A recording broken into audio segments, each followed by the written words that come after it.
सदगुरु योगी पीर तो हमसे समझेंगे कि भगवान का कौन सा नाम हमारे काम आता है, जिससे जीव कल्याण होता है। जीव के लिए सिर्फ वही इकलौती ऑप्शन रहती है जिससे जीव अपना कल्याण कर सकता है। तो भगवान को पाने के लिए तीन मार्ग होते हैं। कर्म धर्म मार्ग, ये सिर्फ हमें स्वर्ग तक ले जाता है। फिर स्वर्ग के बाद पुण्य क्षीण होने के बाद नरक और फिर 84 लाख में बढ़ जाता है। दूसरे भगवान को पाने का जो मार्ग है वो है ज्ञान मार्ग। इसमें योग और ज्ञान दो आते हैं।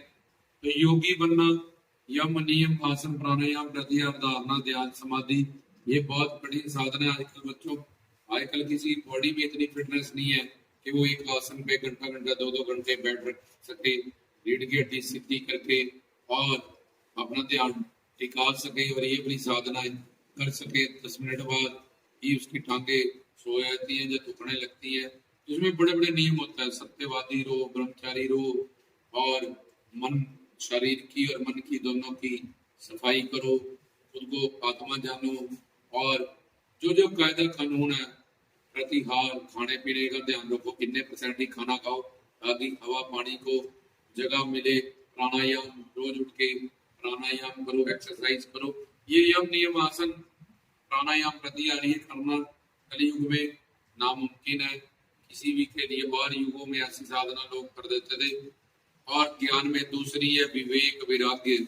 षट संपत्ति के 6 संपत्तियां और आ जाए, शांत दांत उपरति तितिक्षा मुमुक्षुत श्रद्धा समाधान। इसके बाद श्रवण मनन निध्यासन समाधि।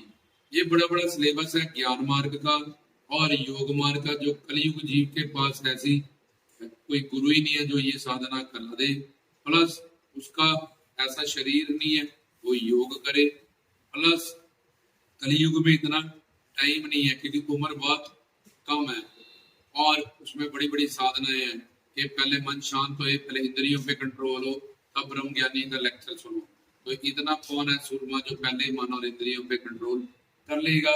लेकिन और युगों में ऐसा होता था, तब ऐसे गुरु होते थे, ऐसे शिष्य पूर्ण शरणागति वाले होते थे। लेकिन कलयुग में कर्म धर्म मार्ग का जो रास्ता है इस पे चलने का हुक्म नहीं है क्योंकि आयु कम है, ऐसे गुरु नहीं है और ऐसे शिष्य तो बिल्कुल भी नहीं है। तो इसलिए अब बचा भक्ति मार्ग। तो भगवान का नाम हम योगी नहीं बन सकते, ज्ञानी नहीं बन सकते और हम कर्म धर्म मार्ग हुए कर्म खंडी अगर बढ़ेंगे भी तो हमें स्वर्ग मिलेगा। और योगी नाथ कोई था भी तो एंड में उसकी समाधि लगती थी। लेकिन भगवान का नाम है भक्त वत्सल्य, प्रेम वश अकारण करुण। तो बहुत सारे दीन दयाल, प्रभु राम, कृष्ण, अल्लाह, खुदा, गॉड, वाहिगुरु, बहुत सारे भगवान के अनंत नाम है। तो भगवान के उन अनंत नामों में से सिर्फ एक नाम ऐसा पतित पावन, जो पतित को पावन कर देता है, पापियों को। जैसे गंगा में कुछ भी डालो गंगा अपना रूप दे देती है, आग में कुछ भी डालो आग अपना रूप दे देती है। ऐसे ही भगवान के वहां जाके, और भगवान सर्वव्यापक भी है और भगवान अवतार लेके भी आता है, भगवान अंदर भी बैठा है, तब भी भगवान से कोई फायदा नहीं ले पाता। उल्टा अवतार लेके आता, लोगों को पता ही नहीं लगता, वो और ज्यादा उंगली उठा देते हैं संतों पे या अवतारों पे। अब भगवान का एक ही नाम बचा है कि पतित पावन। तो भगवान पूर्ण सदगुरु के रूप में, श्रोत्रिय ब्रह्मनिष्ठ के रूप में हमें मिलता है। किसी किसी भाग्यवान को कलयुग में पूर्ण गुरु मिलते हैं तो उनकी शरणागति। एक भगवान का दरबार है जहाँ अच्छे बुरे का फल मिलेगा, एक संसार है यहाँ तो सबके साथ करप्शन होती है। हर कोई वकील को, पुलिस को और डॉक्टर को खरीद सकता है। जब लोग अपने फैमिली रिलेशन में अच्छा बुरा की समझ के हमारे बच्चे की, हमारी पत्नी की, पति की गलती है या हमारे रिश्तेदारों की गलती है, इन सब बातों की परवाह ना करते हुए सिर्फ अपने ब्लड रिलेशन और जहाँ जहाँ अटैचमेंट है, मुंह है, सिर्फ उनका ही साथ देते हैं। अगर पावर है उनके पास, ये संसार की कोई पॉलिटिशियन जानता है पैसा है तो उनको खरीद भी लेते हैं, सिफारिश लगाए। तो यहाँ धोखाधड़ी का ये संसार है। भगवान के वहाँ अच्छे का फल अच्छा, बुरे का फल बुरा, पाप पुण्य के हिसाब से कर्म। और तीसरा बचा गुरु का दरबार, पूर्ण संतों का, महात्माओं का अवतार। तो इनके चरणों में जाके जो पूर्ण गुरु है परमात्मा के रूप में, जो खुद को पतित जान लेते हैं। क्यों पतित जानना क्या है? वो पतित है ही है, कामी, क्रोधी, लोभी, मोही, हंकारी, इच्छा, द्वेष, तृष्णा, ये 4 दोष, पंच क्लेश, पंच विकार, माया की बहुत सारी बीमारियां हैं।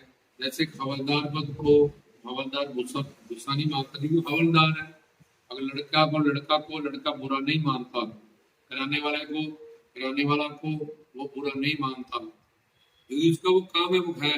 लेकिन बंदा कामी, क्रोधी, लोभी, मोही, हंकारी है, इच्छा, द्वेष है, इसमें संचित कर्मों का पाप पड़ा है, लेकिन ये इस चीज को मानने को तैयार नहीं है।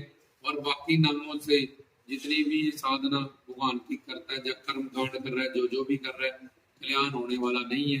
तो गुरु के चरणों में जाके जो पतित भाव से तत्व ज्ञान लेके सारा कंसेप्ट क्लियर करके कि वाकई में बड़े बड़े गुरु पीर साधु संत अवतरित होते हैं, अवतार आते हैं, जो खुद भगवान का रूप है। नानक नीच करे विचार, कोई अपने आप को नीच, कोई कुटिल, कोई कुत्ता, तेरे घर का कोई भिखारी मंगता, कोई दास कहता है, और मेरे में सारे ये डिफॉल्ट है और मैं अपने आप को मानने को तैयार नहीं हूँ। इसलिए जब तक कोई पतित भाव लेके गुरु की शरण में या भगवान की शरण में नहीं जाता, उसका कल्याण किसी जप तप हठ पूजा साधना तीर्थ दान इस सबसे नहीं हो सकता, क्योंकि भगवान साधना से नहीं मिलता। साधना मन बुद्धि इंद्रियों से तुम करोगे, भगवान मन बुद्धि इंद्रियों से परे है।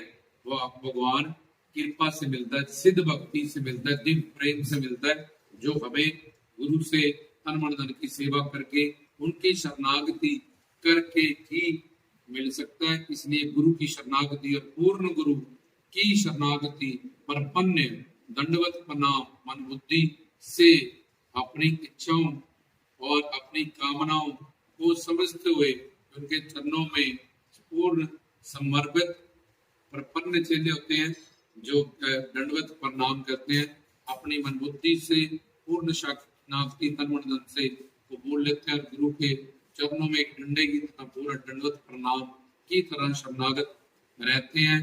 तो वो पतित पावन नाम से कि जैसे खुद को ये लड़का जानता है। अब कुछ लोग कहते हैं कि हम तो जानते ही हैं पतित, पर कितने घंटे के लिए, 2 घंटे के लिए जानना इस संसार में वही सब। जब तुम पतित जानोगे, खुद को समझ जाओगे कि मैं पतित हूँ, और तब सहनशीलता, दीनता, नम्रता और दोष देखने की आदत, निंदा, चुगली, ये सारे अनर्थ निवृत्तियां की चीजें जिनसे तुम्हारी साधना भक्ति खराब होती है, कमाते कम हो, नुकसान ज्यादा करते हो, ये सब चीजें तुम में नहीं रहेगी। क्योंकि तुम्हें पता होगा मैं खुद ही कामी, क्रोधी, लोभी, मोही, अहंकार हूँ, क्या मूड ऑफ करूं, मैं तो खुद ही इतने माया के अधीन हो गए, इतने पापों से संचित कर्मों से युक्त हूँ। ऐसा कौन सा दोष है जो मेरे में नहीं है, जो मैं किसी और में दोष देखूं? तो ये सब चीजें फिर कम हो जाती हैं। तो जो निरंतर खुद को, जैसे मैं लड़का हूँ तो 24 घंटे के लिए लड़का मानते हैं हम, ये मेरी कोठी है, ये मेरा कार है, ये मेरा पति है, पत्नी, और 24 घंटे कल मैं वहां गया, कल मैं यहाँ गया, कल मैं वहां गया। अपने शरीर को 24 घंटे अज्ञानता के कारण कि मैं एक शरीर हूँ ये जानते हैं। तो ऐसे ही जो निरंतर अपने आप को ज्ञान सुन के अपने कंसेप्ट क्लियर करके पतित भाव जिनके अंदर पैदा हो जाता है, तो भगवान को मूर्ख नहीं बनाया जाता था कि मुंह से बोल दिया, या 1-2 घंटे के लिए प्रवचन सुन के, सत्संग सुन के चोट लगी और थोड़ी देर के लिए पतित भाव आ गया, उसके बाद फिर वही काम, क्रोध, लोभ, अहंकार, ठगी, द्वेष, मूड ऑफ, ये सब चीजें, स्ट्रेस, डिप्रेशन में फंसे रहे। तो भगवान सर्वज्ञ सर्वंतर्यामी है, उसको सब पता है, गुरु में भी वो सारी शक्ति है, इसलिए उसके आगे एक्टिंग नहीं चलती, कुटिलता नहीं चलती। तो जो इस भाव में आ जाता है और निरंतर आ जाता है, उसके दिव्य गुण उसमें झलकने लगते हैं, वो भाव उसमें झलकने लगता है, जिसमें बहुत दिव्यत्व गुण उसमें आने लगते हैं।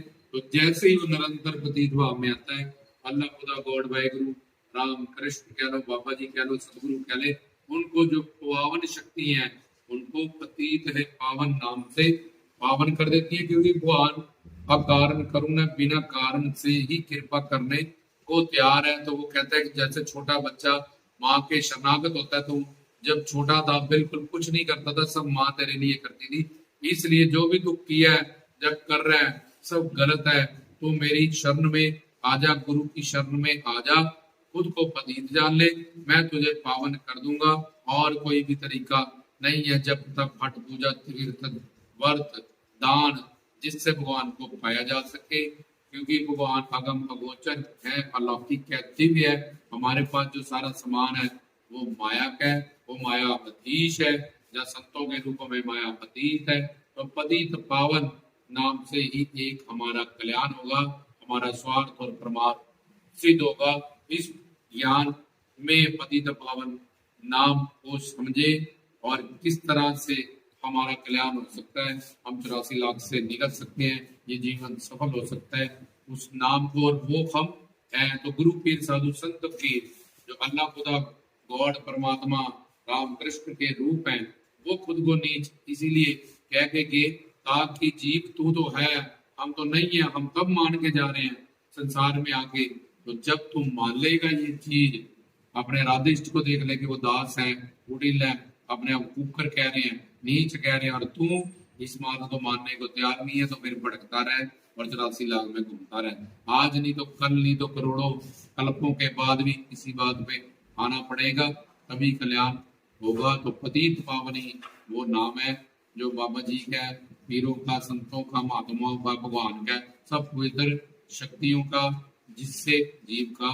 कल्याण हो सकता है। तो इस नाम से ही अपना कल्याण कराएं।